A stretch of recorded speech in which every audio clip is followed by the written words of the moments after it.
할렐루야. 오늘도 신앙서적 함께 읽기에 오신 여러분 환영하고 축복합니다. 오늘도 견뎌낼 힘, 이겨낼 은혜, 이제 3부 경험함에서 11장 과연 희망은 있는가?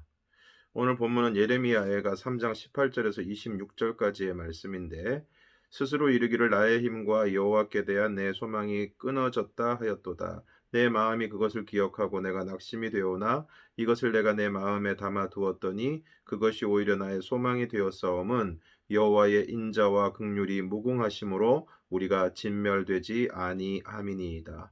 기다리는 자들에게나 구하는 영혼들에게 여호와는 선하시도다. 사람이 여호와의 구원을 바라고 잠잠히 기다림이 좋도다. 라는 말씀입니다. 책의 내용을 함께 살펴보도록 하겠습니다.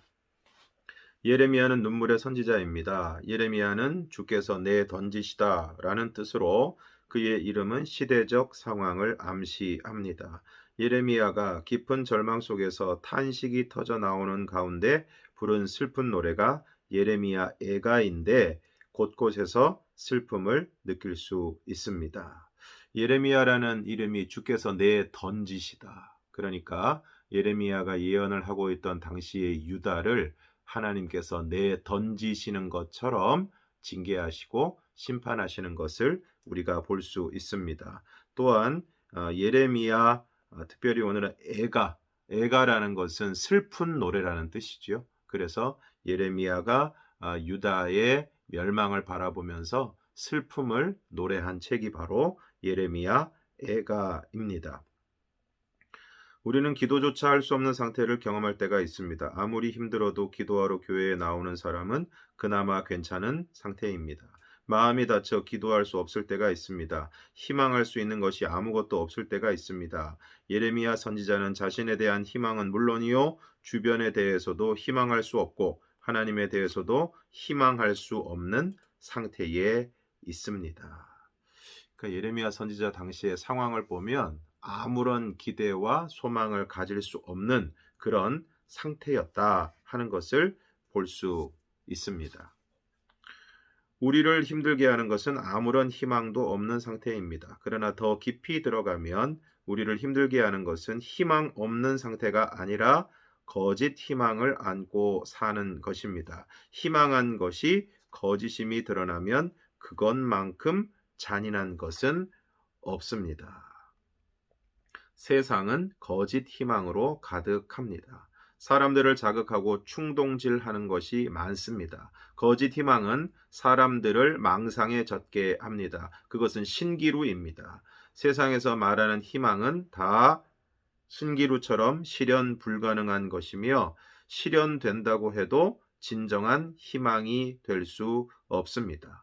사람들은 내일은 잘 될 거야 라고 생각하며 살아갑니다. 이것은 거짓 희망입니다. 막연한 생각입니다. 내일은 보장된 시간이 아닙니다. 그러나 우리의 소망은 다릅니다. 하나님과 연결되어 있습니다. 하나님의 약속과 연결되어 있습니다. 하나님의 계시와 연결되어 있습니다. 지금 예레미야는 참혹한 절망 속에서 소망을 발견했습니다. 예레미야가 처한 상황은 전혀 바뀌지 않았지만 그는 소망을 말하고 있습니다. 이 세상은 거짓 희망으로 가득 차 있다는 것입니다. 우리가 세상의 소리를 들어보면 수많은 매체를 통해서 희망을 얘기하고 여기에 뭔가가 있다라고 이야기를 하고 있지만 그것을 추적해서 들어가 보면 그 희망이 헛된 희망일 때가 많다는 것입니다. 그리고 그 희망이 어떤 실체가 있다고 해도 그 희망이 우리의 진정한 희망이 되지는 못한다라는 것입니다. 그래서 세상이 주는 희망은 굉장히 막연한 것이고 또 사실 대부분의 것이 실체가 없고 또 실체가 있다고 해도 그것이 우리의 진정한 희망이 되지 못하는 안타까움이 있습니다. 그래서 우리는 세상에서 뭔가를 기대하고 또 그것을 바라보고 또 열심히 그것을 추구해 나가지만 그 끝에 가보면 허무함을 만나게 되는 안타까운 경우들이 많이 있다는 것입니다. 현실이 너무 어려우면 빨리 안정을 찾고 싶어 합니다. 현실로부터 도피하고 싶어 합니다. 결혼의 실패로 삶이 힘들어지고 피폐해졌을 때 한 남자가 나타나 친절을 베풀면 그 사람이 어떤 사람인지를 제대로 분별하기가 힘듭니다. 힘든 환경으로부터 벗어나게 해줄 수 있을 것처럼 보입니다.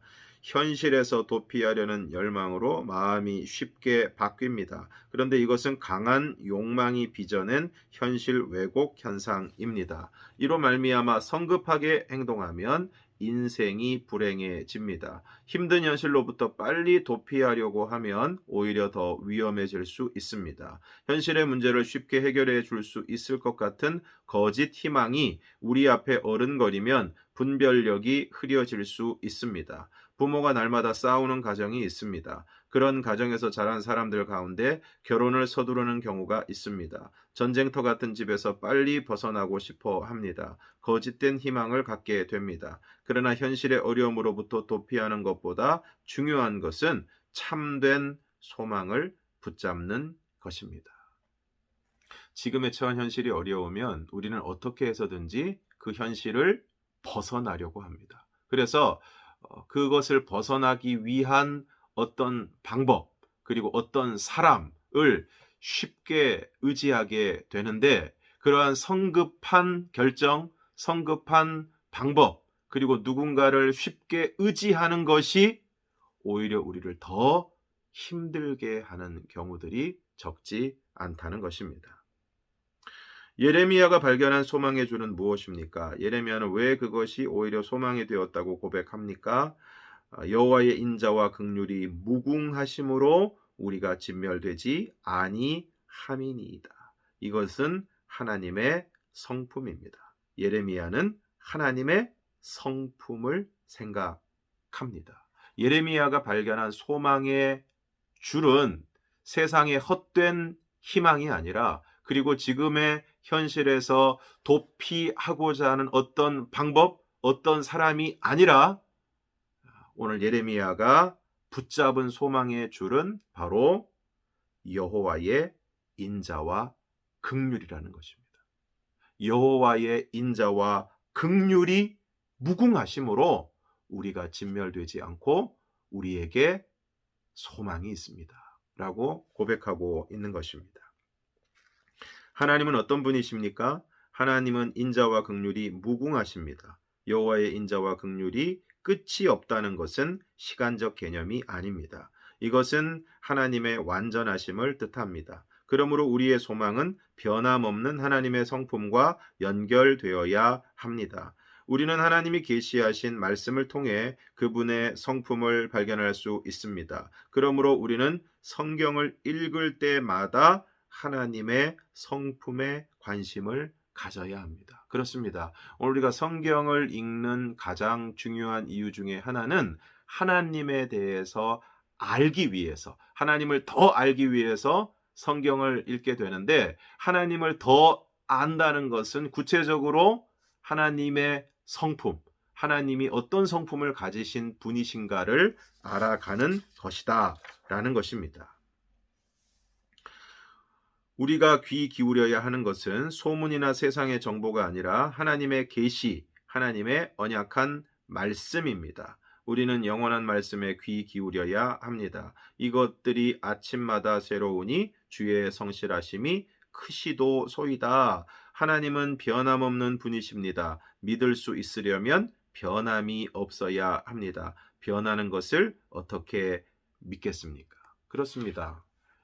세상에 있는 것들은 다 변합니다. 세상은 변하고, 사람도 변하고, 우리의 형편도 변하고, 나도 변합니다. 무엇보다 내가 안정적이지가 않습니다. 나도 하루에도 마음이 이랬다가 저랬다가, 기분이 좋았다가 나빴다가, 누군가를 좋아했다가 싫어했다가, 뭔가 열심히 했다가 또 갑자기 낙심했다가, 이렇게 변하는 것을 우리가 어떻게 신뢰할 수 있겠습니까? 그러나 우리 하나님은 변함이 없으신 분이십니다. 그렇기 때문에 우리가 그 하나님을 신뢰할 수 있는 것입니다. 우리는 이 세상에서 기대할 것이 아무것도 없습니다. 그러나 하나님이 우리 삶에 역사하시면 달라집니다. 아침마다 새로워집니다. 날마다 흥분되고 감동됩니다. 똑같은 하루가 아닙니다. 오늘이 새로운 것은 어제 만난 하나님이 아니라 새로운 하나님을 만났기 때문입니다. 하나님은 우리에게 날마다 새롭게 다가오십니다. 오늘 우리가 만난 하나님은 어제 만난 하나님이 아니라 새로운 하나님, 날마다 새롭게 우리에게 다가오시는 하나님이시다라는 것을 우리에게 말씀하고 있는 것입니다. 세상의 것은 아무리 많이 주어져도 쇠하고 없어집니다. 불완전하고 변질됩니다. 그러나 하나님이 나의 기업이 되시면 감당할 수 없을 만큼 풍성한 은혜가 있습니다. 하나님은 우리에게 구원을 주셨습니다. 죄에서 구원해 주셨을 뿐 아니라 영원한 천국에 이르게 하셨습니다. 구원이 우리 모두에게 주어지는 일반적인 것이라고 생각하는 사람들이 있습니다. 그러나 그 구원 안에는 모든 것이 담겨 있습니다. 구원보다 큰 선물은 없습니다. 구원은 하나님이 아들을 통해 우리에게 주신 최고의 선물입니다. 구원받았다면 모든 것을 받은 것입니다. 하나님이 우리에게 주신 구원은 어느 누구도 빼앗아갈 수 없습니다. 구원 안에 모든 축복이 담겨 있습니다. 그렇습니다. 하나님이 나의 기업이 되시면 감당할 수 없는 은혜가 주어지는데 그것이 바로 하나님이 우리에게 주시는 구원이라는 것입니다. 구원. 죄에서 구원해 주셨을 뿐만 아니라 영원한 천국을 우리에게 허락해 주신 것입니다. 그리고 이 구원 안에는 모든 것이 담겨 있습니다. 어린 시절 받았던 종합 선물 세트가 있는데 그 종합 선물 세트를 받으면 그 안에 모든 과자 종류가 다 들어 있습니다. 그거 하나만 받으면 뭐 다른 과자 살 걱정하지 않아도 됩니다. 구원은 이와 같이 그 안에 하나님의 모든 축복이 다 담겨져 있습니다. 그러니까 오늘 본문에서도 구원을 받았다면 모든 것을 받은 것이다. 구원을 받았다면 모든 것을 받은 것이다. 구원 안에 모든 축복이 담겨 있다고 우리에게 분명하게 말씀하고 있습니다. 그러므로 오늘 우리 구원받은 우리들이 어떻게 해야 하는가? 우리가 해야 할 일이 있습니다. 우리는 잠잠히 하나님을 바라야 합니다. 여기서 바란다는 것은 기다린다는 것입니다. 그냥 기다리는 것이 아니라 하나님께 소망을 두고 기다려야 합니다. 사람들은 왜 답답해하고 불안해합니까? 기대하는 대상 때문입니다. 상황이 바뀔 것을 기대하면 불안해지고 답답해집니다. 침체에 빠집니다. 우리는 하나님의 성품을 바라야 합니다. 하나님의 인자와 긍휼을 바라야 합니다. 우리가 뭔가를 기대하고 기다릴 때 그게 어떤 상황이라면 그 상황이 바뀔 것을 기대하는 것은 굉장히 불안하고 또 조급하고 또 답답할 수밖에 없다는 것입니다. 또한 어떤 사람에 대해서 기대하는 것도 마찬가지입니다. 여전히 그 사람이 과연 나에게 그렇게 해줄 것인가? 또 그 사람에게 그런 힘이 있는가? 또 그 사람의 마음이 변하면 어떻게 할 것인가?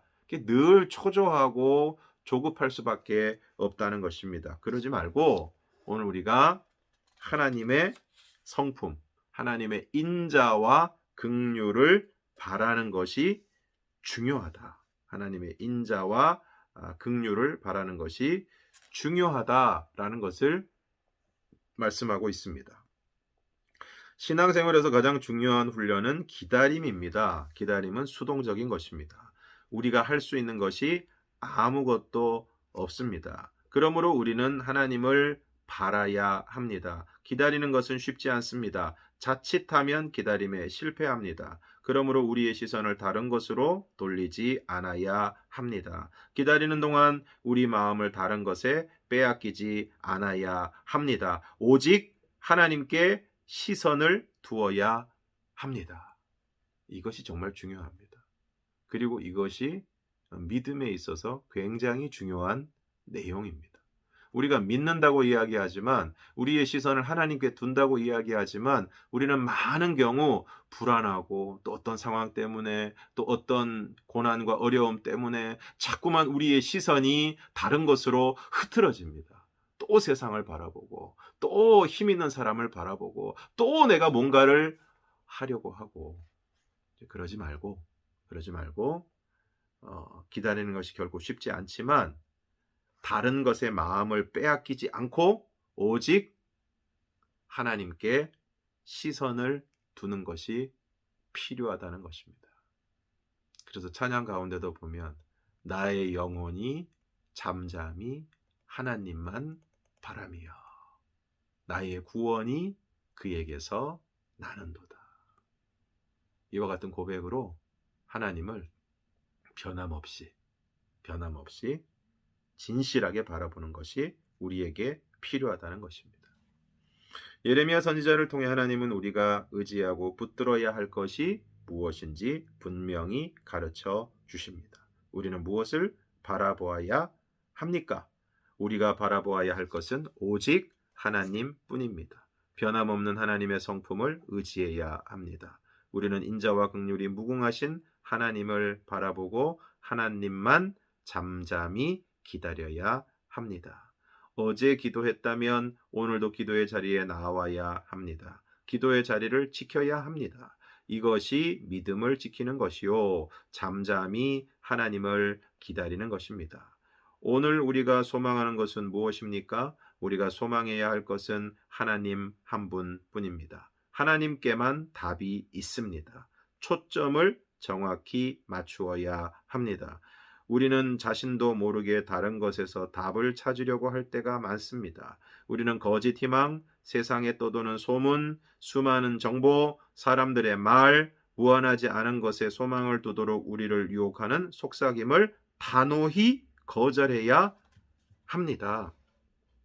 다시 말씀드리지만 초점을 정확히 맞추어야 한다. 초점이 정확하게 맞지 않으면 자신도 모르게 어느 순간 보면 또 다른 곳에 가 있는, 그리고 다른 곳에서 답을 찾으려고 하는 우리의 모습을 볼 수 있습니다. 그래서 우리는 거짓 희망, 세상에 떠도는 소문, 수많은 정보, 사람들의 말, 무한하지 않은 것에 소망을 두도록 하는 유혹의 속삭임을 단호하게 거절해야 된다라는 것입니다.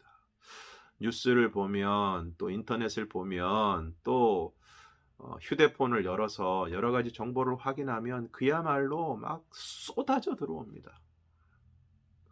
막 걸러지지 않고 확인되지 않은 정보나 사람들의 생각이나 그런 것들이 막 쏟아져 들어옵니다. 쏟아져 들어오는데 그런 것들에 우리가 휘둘리지 않도록 그런 것들을 막 무분별하게 받아들이고 나도 모르게 그런 것들에 막 끌려가지 않도록 오늘 우리가 초점을, 우리의 마음의 중심을 분명하게 해야 된다라는 것을 말씀하고 있습니다. 우리는 기도의 자리, 믿음의 자리를 묵묵히 지켜야 합니다. 우리는 영원하신 하나님의 인자와 긍휼로 진멸되지 않고 이 자리에까지 올 수 있었음을 기억해야 합니다. 어제는 절망하고 모든 것이 끝난 것 같았지만 하나님은 아침마다 새롭게 다가오셔서 우리를 회복시켜 주십니다. 매일 기도의 자리에서 하나님의 은혜를 맛본다면 우리는 승리할 것입니다. 믿음은 기본에 충실한 것입니다. 뭔가를 새롭게 하고 또 뭔가 새로운 시도를 통해서 우리의 믿음이 좋아질 것 같지만 그렇지 않고 정말 우리의 믿음과 신앙은 기본에 충실할 때 기도의 자리를 지키고 또 예배의 자리를 지키고 봉사의 자리를 지키고 하나님 앞에서 우리에게 주신 사명을 잘 감당하고 그러한 모든 기본을 우리가 충실히 행하고 무엇보다 기도의 자리, 믿음의 자리를 묵묵히 지키고 하나님을 끝까지 바라보고 우리의 시선을 하나님 앞에 두고 잠잠히 바라는 삶을 살아가게 될 때 그러한 삶 가운데 우리는 하나님의 놀라운 은혜를 맛보게 되고 또 그러한 삶의 끝에서 우리는 하나님이 주시는 놀라운 승리를 경험하게 될 줄로 믿습니다. 오늘 책의 내용을 몇 가지로 정리를 해 보겠습니다. 첫 번째, 세상은 거짓 희망이 가득하다. 세상에 막 희망을 얘기하는 것들이 많습니다. 뭐 아주 유명하신 분들, 또 유명한 지식인들, 또 종교인들 이런 사람들이 나와서 정말 그 화려한 언변으로 청산유수와 같은 말로 세상의 희망을 막 전달하고 그것을 막 열정적으로 강의하고 그렇게 이야기하고 있습니다. 그러나 그러한 모든 희망은 거짓 희망일 수밖에 없다라는 것입니다. 두 번째, 인자와 긍휼이 무궁하신 하나님이 우리의 소망이 되신다. 우리의 진정한 소망은 인자와 긍휼이 무궁하신 하나님이시다라는 것입니다. 그러므로 세 번째, 우리가 귀 기울여야 하는 것은 소문이나 세상의 정보가 아니라 하나님의 말씀이다. 우리의 소망이, 진짜 소망이 하나님에게 있기 때문에 그 하나님의 말씀에 우리가 귀를 기울여야 한다라는 것입니다. 네 번째, 하나님은 우리에게 구원을 주셨고 구원 안에 모든 것이 담겨 있다. 우리의 진짜 소망이 되시는 우리 하나님께서 우리에게 주시는 것은 바로 구원입니다.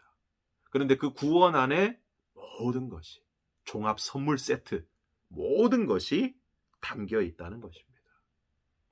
다섯 번째, 그러므로 오늘 우리는 잠잠히 하나님을 바라고 기도의 자리, 믿음의 자리를 묵묵히 지켜야 하는 것입니다. 그러므로 오늘 우리가 함께 나누었던 책의 내용대로 오늘 우리가 세상의 거짓 희망에 속지 않고 우리의 진정한 소망이 되신 하나님을 바라고 또 그 하나님의 말씀에 귀 기울임으로 하나님이 우리에게 주신 구원으로 말미암아 하나님의 놀라운 축복을 우리가 받아 누릴 수 있기를 바라고 계속해서 잠잠히 하나님을 바라고 기도의 자리, 믿음의 자리를 잘 지킴으로 우리에게 은혜를 주시고 또 마침내 승리를 주시는 하나님의 놀라운 은혜를 우리 모두가 받아 누릴 수 있기를 주님의 이름으로 축원합니다. 네, 오늘 여기까지 하겠고요. 오늘도 함께해 주신 모든 성도들 진심으로 감사드립니다.